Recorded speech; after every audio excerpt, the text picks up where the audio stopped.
Hey everybody, welcome to my continuing video series on Warhammer Underworlds Shadespire. In this video, I'm actually going to show you some gameplay for the game itself.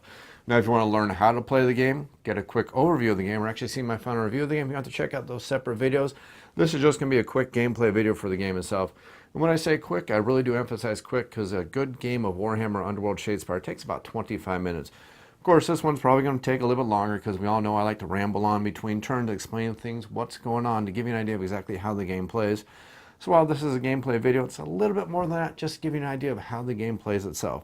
So what I have set up here is a game between the two factions that come in the base box. Of course, there are other factions available, the Undead and the Orc faction, but I want to give you an idea of how the factions play right out of the box so you get an idea of the experience you can get right out of the box. So we have the Liberators versus the Blood Reavers. It's a start of game, and the very first thing we need to do is do a roll-off to decide which one of our factions is going to lose the roll-off and have to place their board first. After we figure that out, the loser of that roll-off is the first one who's also going to place the first objective token. Then we're going to move on from there. So let's go ahead and start off. The first thing we are going to do is we're going to roll 4 dice for each team. Blood Reavers are going to roll. We're looking for crits because the amount of crits you get is going to be the amount of total you want to see if you're going to win this roll-off. So we have 1 crit. We have 0 crits, so the Blood Reavers are going to be the ones who are going to win the first roll-off. So since the Liberators have lost the roll-off, they're the ones who have to place their board first. And again, I have the 2 basic boards that come with the very basic game. Now the Liberators are more of a very defensive, I hate to use the term tanky, but it does basically fit the way it plays. But they're basically a very tanky, very hardy team that has the ability to take up and soak up a lot of damage. So they're going to pick the side of the board that allows them to control that quite a bit because we're going to have some terrain that is actually blocked off. Allows them to possibly, hopefully, create a little bit of tunnels and things like that to help them control the pace of the game. And we're going to simply place the board out just like this. And while this may not be the most efficient placement on the board, because that is part of the strategy, it's also, just happens to be the best placement for the camera that's hanging up above, so you can see the action, what's going on. So maybe not the best placement, but it's definitely the best for video purposes. So after the Liberator player has placed the board, it's now up to the Blood Reavers player to place their board. Again, these are all double-sided boards, and now the Blood Reavers are the exact opposite of the Liberators. They are a faction that's all about using their very, very good mobility and their ability to do lots of very good damage. The problem is they're basically like your typical glass cannon. They're very good at dishing out the damage, moving around, but they don't take hit very well. So pretty much the polar opposite of the Liberators. So we have 2 options we can do at this point. We want a board that's going to give us as much mobility as possible, because the more we can move around, the more we can capture objectives, the better off we will be throughout the game. So we have terrain that allows us to block off, which limits our mobility, or we have an open board that allows us to move around quite a bit. So we're going to take the board that allows us to move around quite a bit, and we want to be as far forward as possible, especially since possibly, potentially, we have objectives that are actually going to take advantage of us being on the other player's board. So we're going to take this side of the board, allows us to put as many of our fighters all the way up front as possible. And we know that these are the potential starting locations for the Liberators, who we know happen to do a lot of damage. So we're going to place the boards in a way that's going to allow us to make sure that we can go front and center and start attacking the Liberators. Why? Well, possibly we have cards that are really going to be good for that advantage.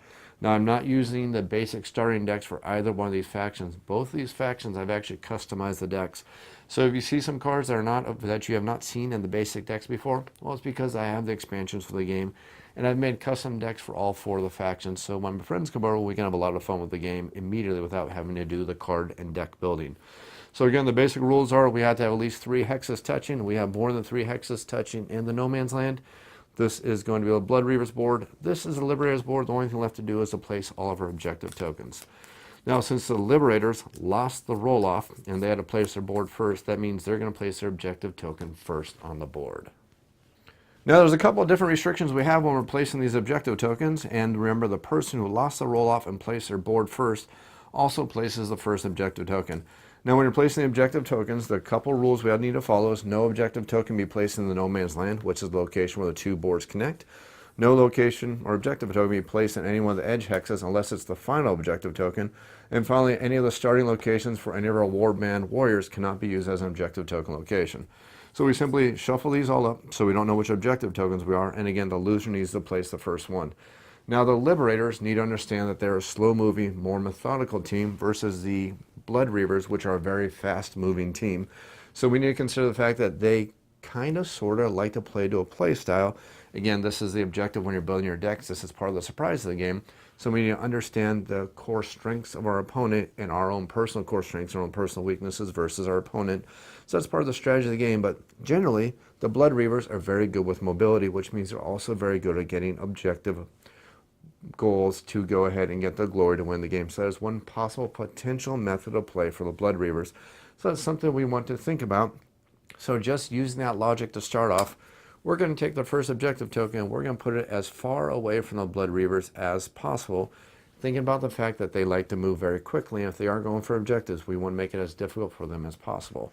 So then the Blood Reavers get to place a second objective token, and they also, knowing that they like to move very, very fast, they're going to make the very first objective token very easy for them to obtain, but we need to make sure that we've given us future possibilities to add more objective tokens without messing up our possible future strategies. So we're going to push that first one as dead center as possible for us. Back to Liberators, you need to get the next one, and again, we're trying to make this as difficult as possible for our enemy. So we're going to put these as far away as we can while considering what kind of objective tokens that we also personally have. So having thought about that and knowing the goals and the glory cards I have for both of my factions, I'm going to place a second objective token right here. Again, they all have to be at least 2 spaces away from each other. Can't be on any starting hexes. Can't be on the outlying hexes until you're placing the final one itself. So next up, we will place one right here for our Blood Reavers. And then finally, we have the very final objective token for our Liberators, who again want to place these as far away from their opponent as possible. And this final one can be on one of the outlying hexes because that's a legal placement. That's the setup for all of these. Now we simply flip over all of the objective tokens for all of our players. And then all of our players need to get a hand of cards. Every player is going to get 5 other upgrade and ploy cards, and then they're going to draw 3 other glory cards, and then we're going to start adding all of our figures, our warbands, onto the board. So the first thing we need to do is we need to make sure we're taking 5 of the power cards for the Blood Reavers. And I'll look over them very quickly and be mighty happy with what I have. And then we need to make sure we're grabbing 3 objective cards for our Blood Reavers also. Have a quick look at those, and then we need to do the same thing for our Liberators. Make sure we're grabbing 5 cards, 5 of the power cards, just so I'm prepared, and then 3 of the objective cards. And once we've drawn all the cards for both of our players, now it's time for each of our players to decide who is going to place first on the board. And the way we're going to do that, again, is going to be through a roll-off. Whoever gets the most crit success is going to be the person who decides who gets to place their units on the board first. So the first thing we're going to do is we're going to roll for the Blood Reavers. We will get no criticals, so we're going to roll over here for Liberators, who will also get 1 critical, so they actually get to decide who's going to place their units on the board first. Winner gets to decide for the other team. So now that we've figured out who's won the roll-off, the Liberators get to decide that they are going to have the Blood Reavers be the first one to add their units onto the board. So since the Blood Reavers need to place first, basically what we need to do is we need to look at which power cards we have and also which objective cards we have. Now, normally we don't show these with our opponent, but I'm going to share these with you just so you get an idea of where the strategies are coming from and where the thought processes are coming in while we're going to place our units in the way we will do it. So we're going to see that we have hold objective 1. Objective 1 is right over there.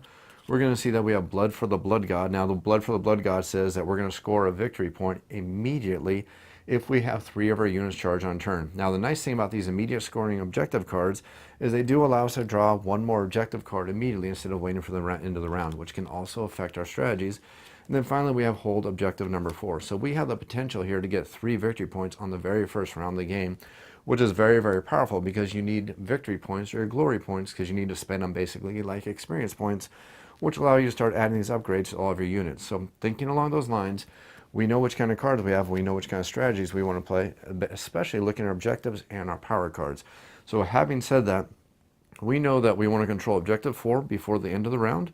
We want to somehow get objective number 1 before the end of the round, and we also want to make sure we have at least 3 of our units charging. Remember, we only have 4 actions, so that can be a little bit difficult. So it's basically saying that we're going to make 3 units charge, and we're going to make 1 of our units go over here onto space number 4. Now you have to be very careful with charging actions because you can only charge if you can attack at the end of the round. So that basically means we have a choice to make. We either need to figure out a way to charge and attack, which means we need to make sure that our opponent is placing their units out there on the board in a way that's very advantageous to us, which is very, very possible, so we need to watch what our opponents are doing. So having said that, the very first thing we are going to do is we're going to take Arnulf as our very first Blood Reaver that we are going to place on the board, and we're going to place Arnulf on the board right here at this location. Now we get to go over to the Liberators, who again is going to judge which cards we have, which objectives we have, and which kind of power cards we have. Now again, we don't show these cards to our opponents, but to give you an idea of why we're doing our decisions, I'm going to go ahead and show them to you really quickly. Because remember, we need these glory points, because without these glory points, they're kind of spent like experience points, even though they're victory points. But without these glory points, we're not going to be able to get those upgrades onto our warriors, which is going to give us the powers we need to defeat our enemy forces. So the first one we have is hold objective number 3. Luckily, objective 3 is over there for us. Next one we have is hold objective number 5, which is definitely in our opponent's territory. And the final one we have is seize the ground, which says score this in an end phase if you hold an objective in an enemy territory. So we see that these two cards go hand in hand very, very nicely. What we need is we need our unit who has the best defense, the greatest ability to take the damage, to be the one to go ahead and take objective number 5. So having thought about that thought process and looking at our power cards and seeing that we have a healing potion and we have a couple of upgrades and things that can help us here very, very efficiently, what we want is we want our most powerful unit to be here, because we have limited mobility. Our move is only 3. So we get over here to objective number 5, and that way we can score that victory points at the end of the game. So it's a risky maneuver, but it's a maneuver we want to look at and a way to decide to get those glory points. So that's a long-winded way of looking at all of our units, figuring out who has the best ability to hold ground.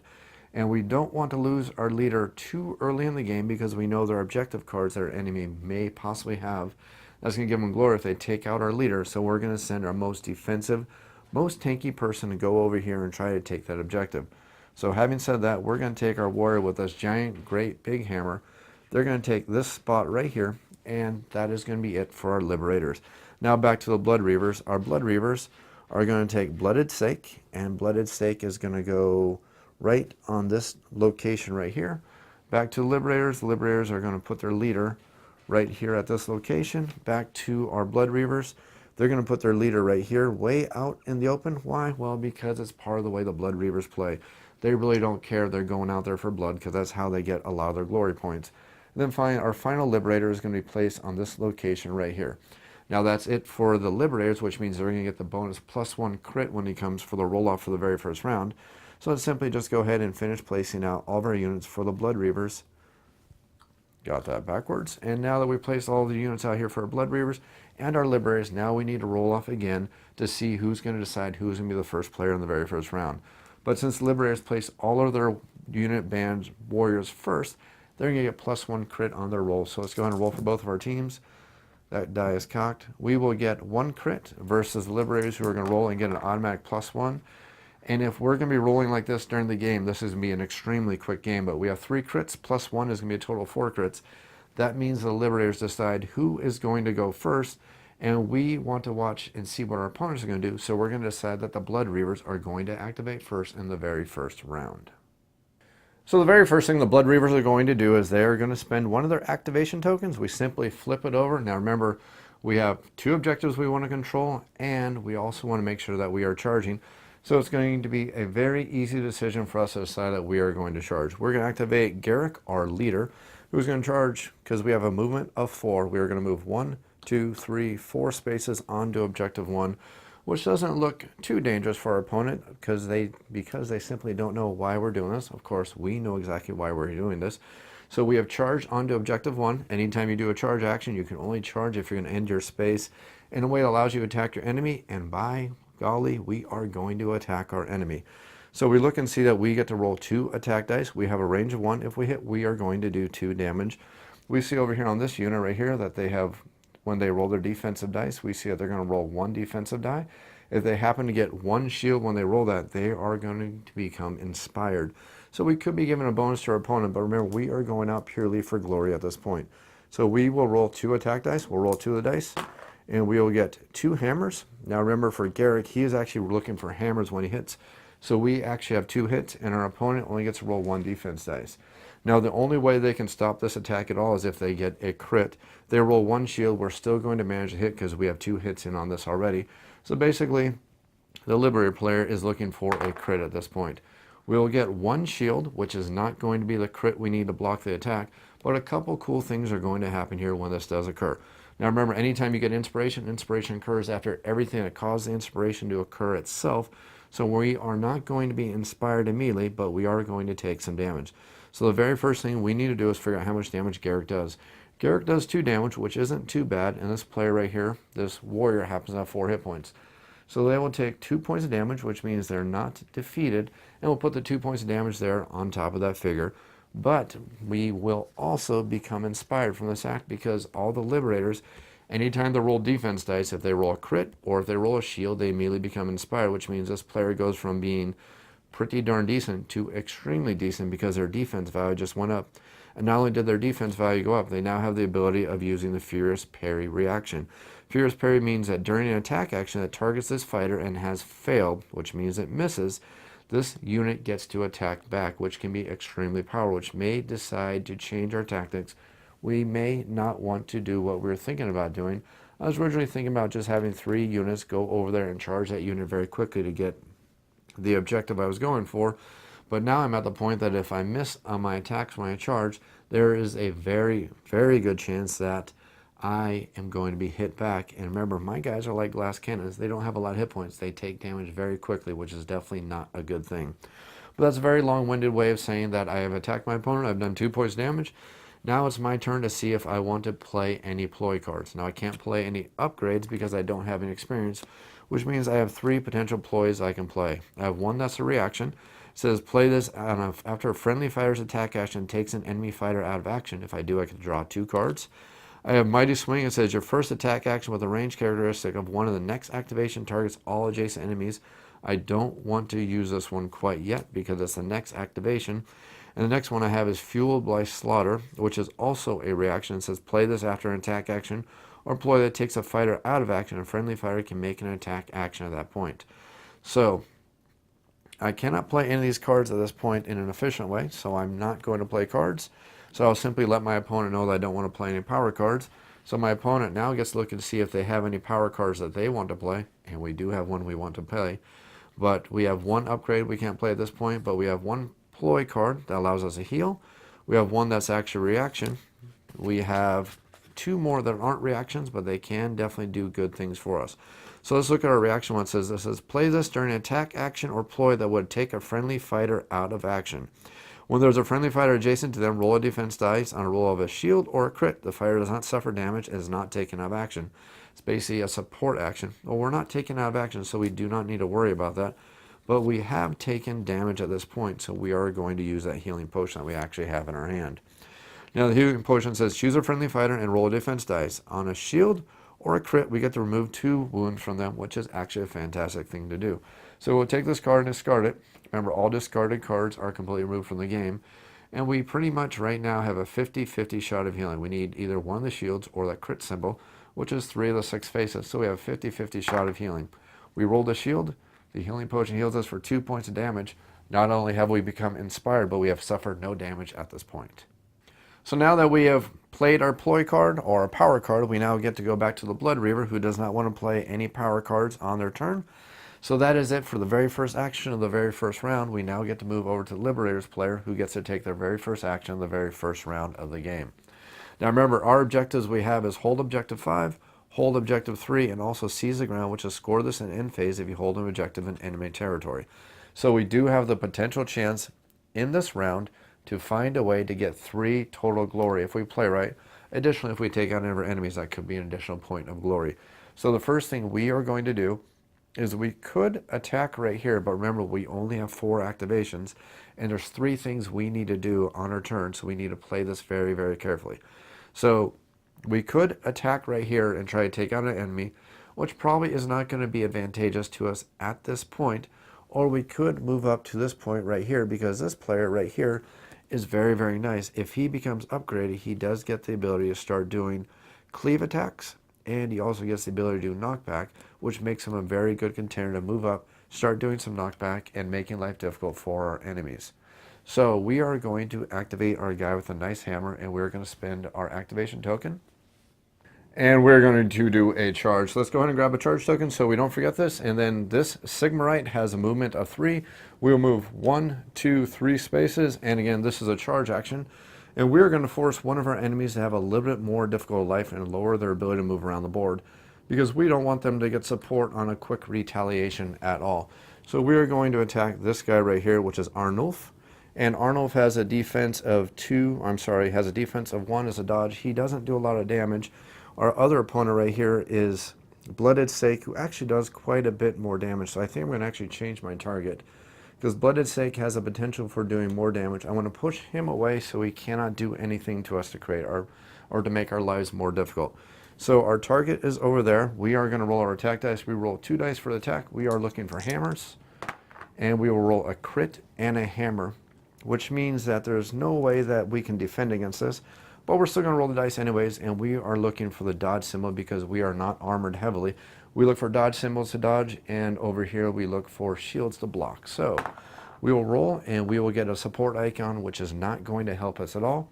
So we have a crit with a hit, which means we are going to get some knockback on top of whatever damage we may do here. So we see that we do 3 points of damage to Blooded Sake.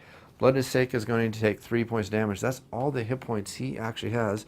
So Blooded Sake has actually been completely defeated and destroyed. So he is removed from the board. We will take him off the board. So that's actually a great decision to attack him. 3 points damage is more than enough to remove him from the board since he only has 3 hit points. He has been defeated. We now have received a point of glory for Sigmarites, and now we get to see if we have completed any objectives. We know we have not, but we now have the chance to play any of the cards in our hand. Now we still have 4 cards in our hand, and one of them is an upgrade that we can decide to play, and we are going to go ahead and play that upgrade right here and right now. So we'll flip over this glory point. Remember, it's still victory points for us at the end of the game, but we're going to spend it to go ahead and do an upgrade, and we're going to add Heroic Stride onto Steelheart. Now, Steelheart is our leader, and he has not become inspired yet, but what this is going to do is going to give him a reaction. Now, this says reaction. After an enemy fighter ends their activation within 2 hexes of this fighter of Steelheart, you can push this fighter 1 hex, which basically means I'm going to advance towards them if I like. So I put this upgrade on my warrior right here. He has now been upgraded. I've spent my 1 experience point. We now get to go back over here to the Blood Reaver player who needs to look at all their cards and see if there's any ploys they want to play. We can't play any upgrades because we don't have any upgrades to play, but we definitely have all these cards in our hand that we can do. And what I'm actually going to do is I forgot I had a card in my hand, so unfortunately this is going to be a little bit of backtracking, but I do definitely want to show you how the cards play because I actually forgot I drew this card. Blooded Sake actually had a card he could have played as a defensive maneuver before he was removed from the battlefield. So I do get to play this before this upgrade goes into effect. So sorry about that. I completely forgot it was in my hand. But Fueled by Slaughter is a reaction. It's a reaction we can play as an action, reaction to whatever occurred. It said, plays this after an attack action or ploy that takes a fighter out of action. I was taken out of action. A friendly fighter can make an attack action, which would be this guy right here. So I get the chance to make an attack action after Blooded Sake was removed from the board. So Arnulf gets a chance to attack this Sigmarite right there. I get to roll 2 dice. I am looking for crossed swords. I will roll and I will get 1 crossed sword, so that's a potential 1 hit. So he's going to roll the defense die. Now this is a potential chance to actually allow him to become inspired. I will roll a shield, so not only do I not do any damage, I have actually, through that card play, I've managed to buff up my opponent, who is now also inspired. Now he's more powerful, he's going to be much more difficult to take out, and that card play actually hurt me more than it actually helped me. Now to go back to the point of the combat we were in, now after the upgrade has gone into effect, I now can play cards that I have in my hand. And it says, I am actually going to play the Mighty Swing. It says, your first attack action with a range characteristic of one of the next activation targets all enemy fighters, roll for each. So that is one thing I can do, and I'm actually going to save that one. I'm not ready to play that one just yet, so I'll put my cards back down. I'll let my opponent know I do not want to play any power cards. That's it for their first round of the Sigmarites. I will now get to move over from the Liberators back over to the Blood Reavers, and I will activate.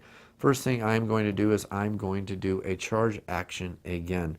So we are going to charge and activate this guy right here. He's going to move 1, 2, 3. Actually, I'm going to put myself right here just to make sure I'm not in trouble. Since I have charged, I will place a charge token reminder right here, and we are going to attack this Sigmarite Liberator right here. Now I have support from my fellow Blood Reaver, so I get better chances of hitting. We look at this character right here. We see that he rolls 3 attack dice. I'm looking for swords, And since I have support, I'm also looking for the half moon circle. I'm going to roll. I will get a crit, and I will get a hammer. So this is only going to be a hit if my opponent does not successfully roll a crit as their defense. So we look over here for the Sigmarite. He is inspired. He gets to roll 2 defense dice now. It makes him much, much tougher. I will roll. I will get 2 shields. A crit overrides a shield, which means I definitely hit, which means I'm definitely going to do damage. Unfortunately, it's only 1 point of damage, so nothing too great, but it is my second charge. And remember, I'm trying to get those charges. So this warrior has taken 1 point of damage. 3 more points of damage, and he is out. And then I get the chance to play any power cards if I want. There's no power cards I want to play or can play at this point. My opponent's going to look to see if there's any power cards that they want to play, and we actually have a very full hand of ploys right here. And we have +1 damage in the first attack action with a range of 2, or 1 of 2 in the next activation. I'm going to play that one. We also have the Stormforge Resistance. Says friendly fighters can be driven back by the first attack action, next activation. And then I have a reaction card if I happen to go down. I'm not going to worry about that. What I'm going to do is I'm going to play Righteous Zeal. It says +1 damage to the first attack action with a range of 1 or 2 in the next activation. So since this guy has charged, he cannot take any more activations on this turn. But this guy right here can most definitely take actions, and he's going to do +1 damage.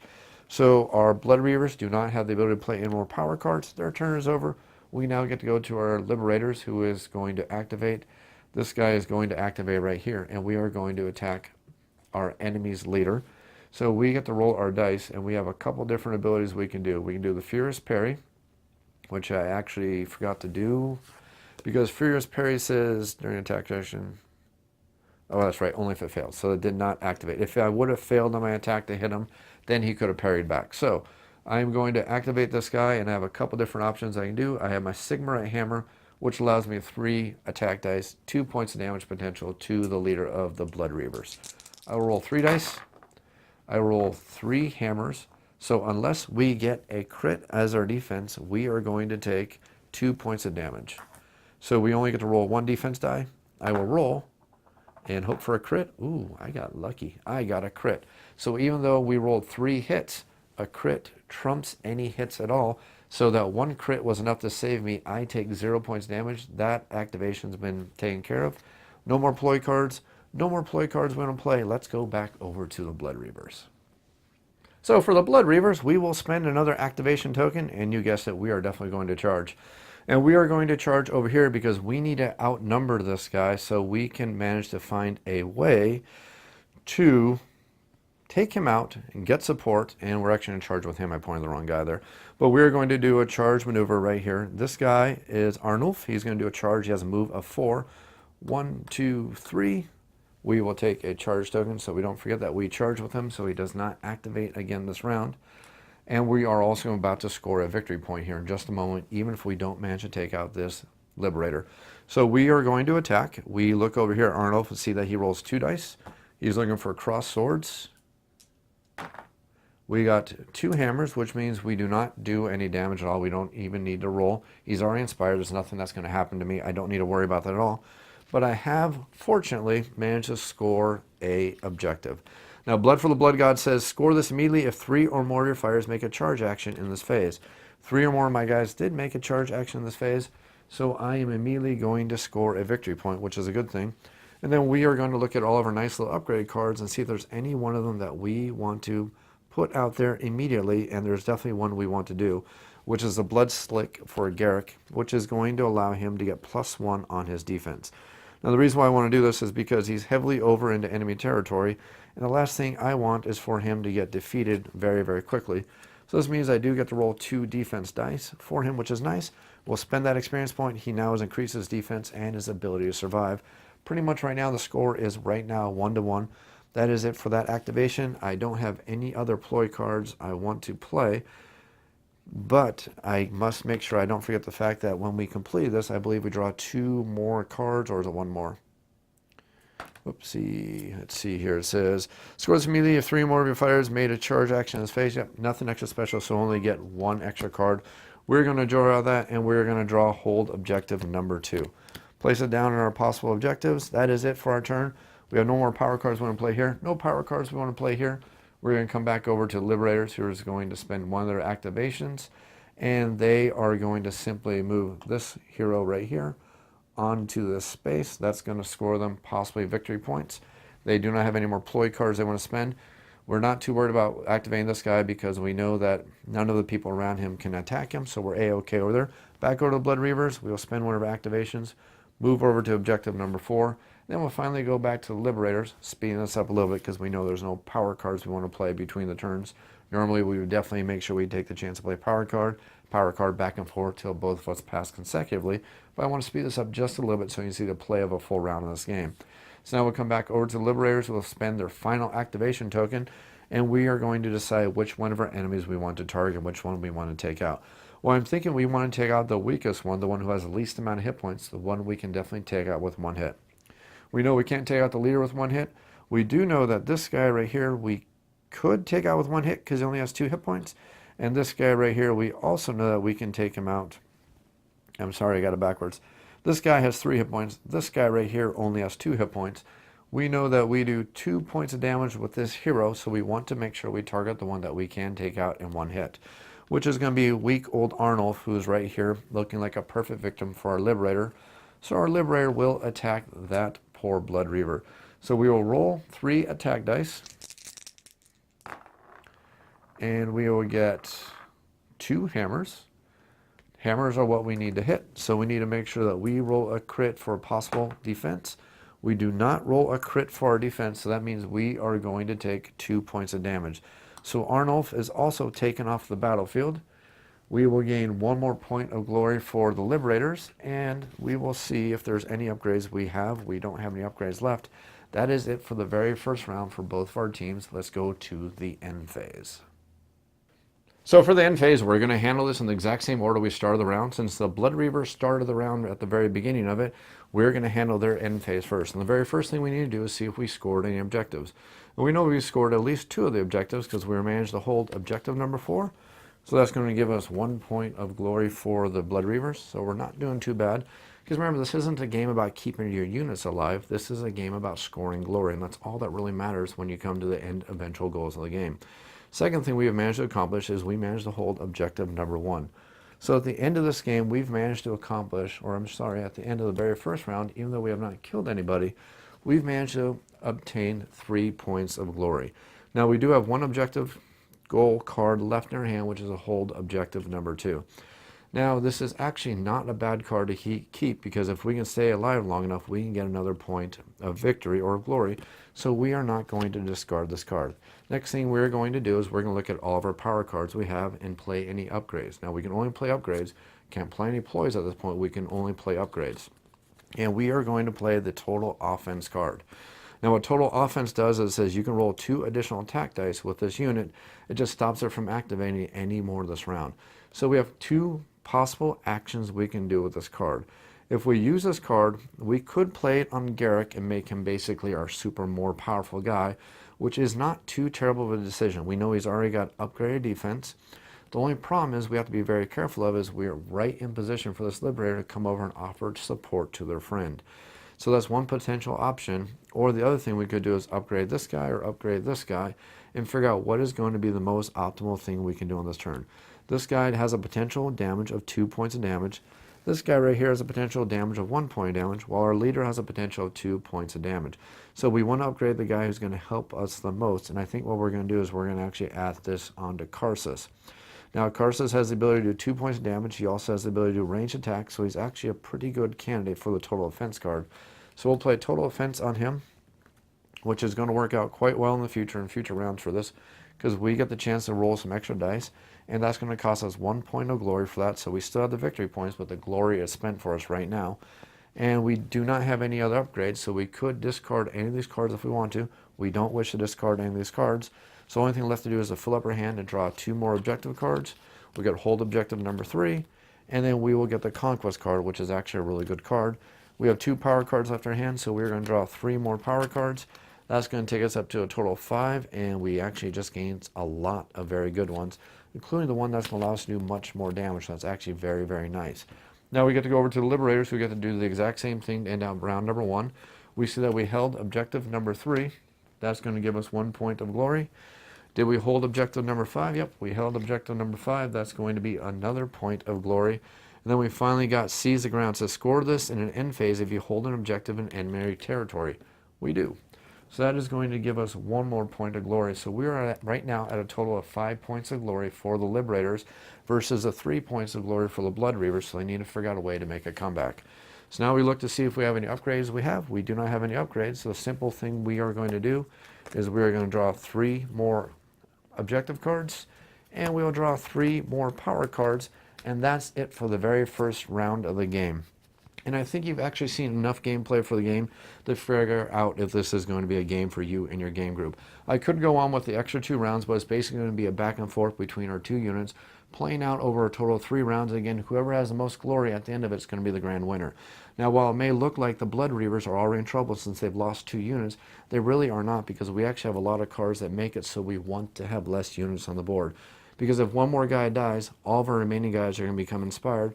Plus, we have cards such as Khorne's Champion, which are going to give us 6 victory points at the end of the game if we only have one of our warriors left alive. So it's actually a pretty good strategy with this deck I've built to have one guy who's super very powerful be the last one standing, and that's 6 extra victory points. And if this was the final round of the game, for example, I would gain 6 victory points if these 2 guys were removed. That'd bring me to 9 versus the 5 for the Liberators, and I would actually win the game. So the cool thing about the game is here is it's not about keeping your units alive. It's all about gaining the glory and gaining the victory points in that aspect, because that's truly how you win the game. I hope you enjoyed this video. If you have any comments or questions, make sure you leave them down in the YouTube comments down below. I'll definitely be sure to answer them as quickly as I can. You can also feel free to email me at off-the-shelf-board-game-reviews. That's otsbgr@gmail.com. Definitely do my best to answer those questions as quickly as I can. You can also help support the channel over on Patreon. That's patreon.com/otsbgr. Your support can actually keep the channel going, because these games are all purchased out of my own pocketbook. I don't get sponsorships. I don't have companies sending me games or games over through the mail, express mailing them to my house to make sure I get those reviews out. These are all games purchased out of my own pocket. So just for example, Warhammer Shadespire is $100 out of my own pocket just for the game to bring these videos to you. So $1 of the tip jar can definitely help keep the channel going. If you enjoy this video, series, click that like button, click that subscribe button, and as always, thanks for watching.